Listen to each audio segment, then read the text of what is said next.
Bonjour, voici la lecture de la section 5 du chapitre 5, l'usage que fait l'ego de la culpabilité. Peut-être que certains de nos concepts deviendront plus clairs et prendront une signification plus personnelle si nous clarifions l'usage que fait l'ego de la culpabilité. L'ego a un but, tout comme le Saint-Esprit. Le but de l'ego est la peur, parce que seuls ceux qui ont peur peuvent être égotistes. La logique de l'ego est aussi impeccable que celle du Saint-Esprit, parce que ton esprit a les moyens à sa disposition de se ranger avec le ciel ou avec la terre à son choix.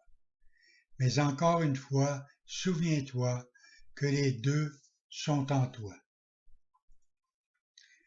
Au ciel, il n'y a pas de culpabilité, parce que le royaume s'atteint par l'expiation, qui te rend libre de créer. Créer est le mot approprié ici, car une fois que ce que tu as fait a été défait par le Saint-Esprit, le résidu béni est restauré et continue donc la création. Ce qui est véritablement béni est incapable de susciter la culpabilité et doit susciter la joie. Cela le rend invulnérable à l'ego parce que sa paix est inattaquable. Il est invulnérable aux perturbations parce qu'il est entier. La culpabilité est toujours perturbatrice. Tout ce qui engendre la peur est diviseur parce que cela obéit à la loi de la division. Si l'ego est le symbole de la séparation, il est aussi le symbole de la culpabilité. La culpabilité est plus que simplement pas de Dieu, c'est le symbole de l'attaque contre Dieu.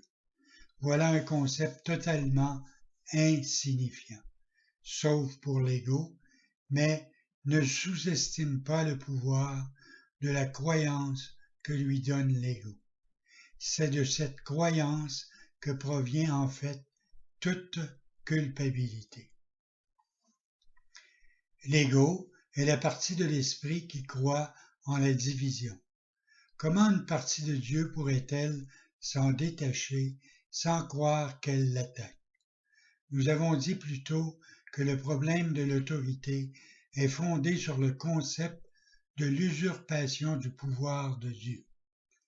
L'ego croit que c'est ce que tu as fait parce qu'il croit qu'il est toi.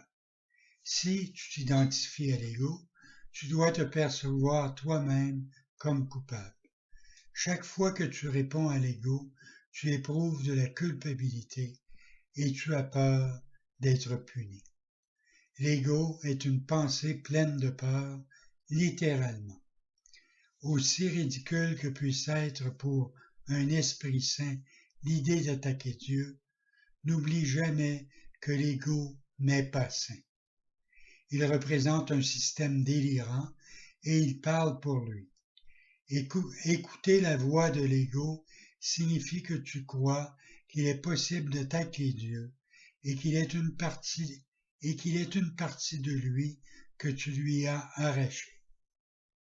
S'ensuit la peur d'une riposte venant de l'extérieur, parce que la gravité de la culpabilité est si aiguë qu'elle doit être projetée.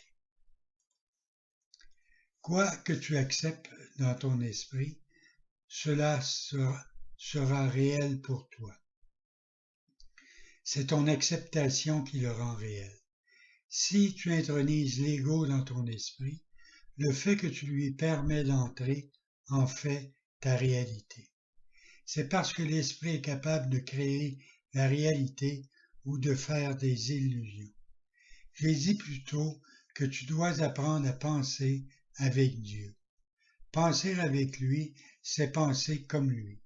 Cela engendre la joie et non la culpabilité, parce que c'est naturel. La culpabilité est un signe certain que ta façon de penser n'est pas naturelle. Une pensée qui n'est pas naturelle sera toujours accompagnée de culpabilité parce que c'est la croyance dans le péché. L'ego ne perçoit pas le péché comme un manque d'amour, mais comme un acte positif d'agression.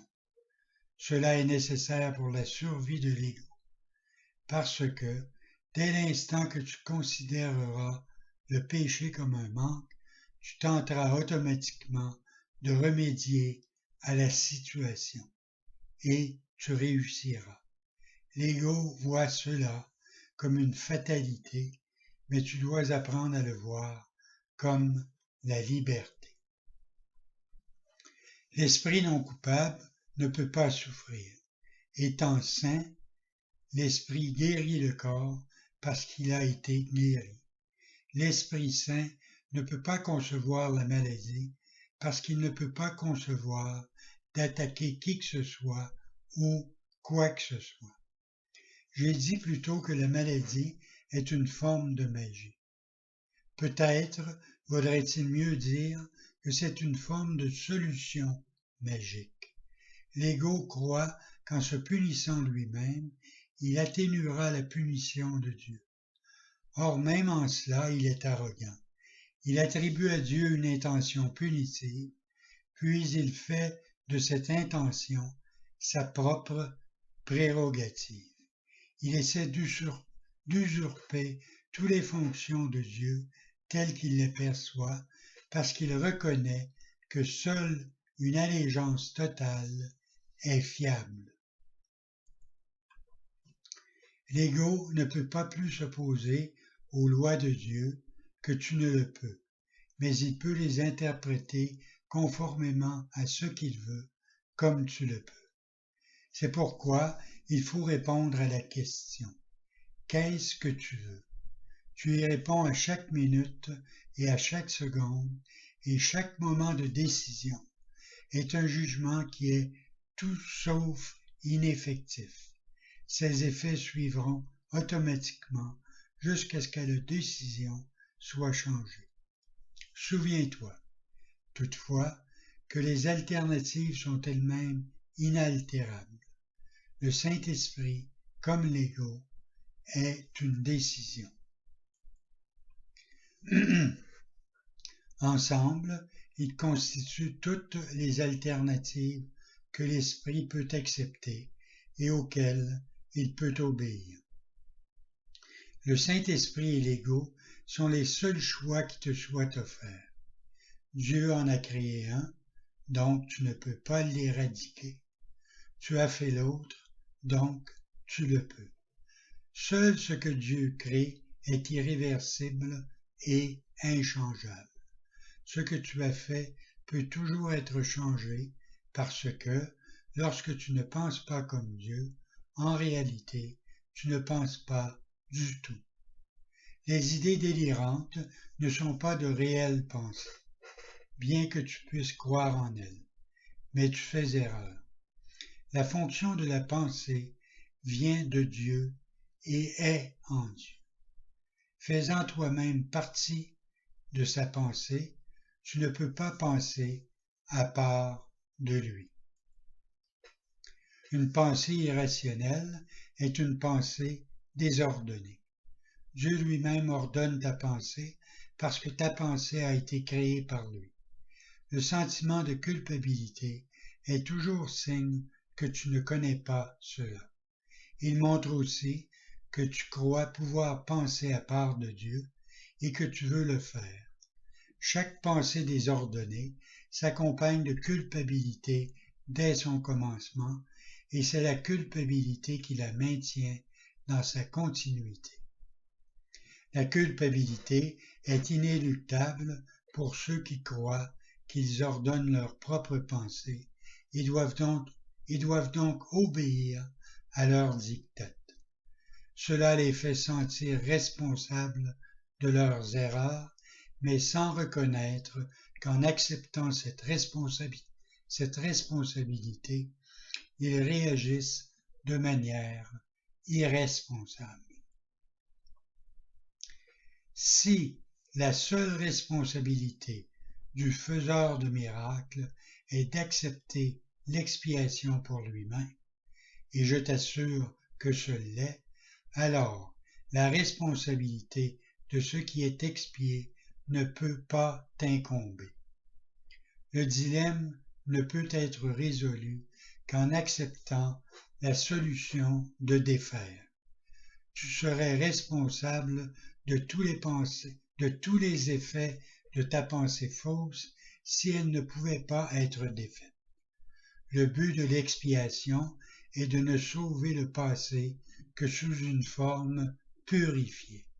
Si tu acceptes le remède à la pensée désordonnée, remède dont l'efficacité est au-delà du doute, comment ces symptômes peuvent-ils rester?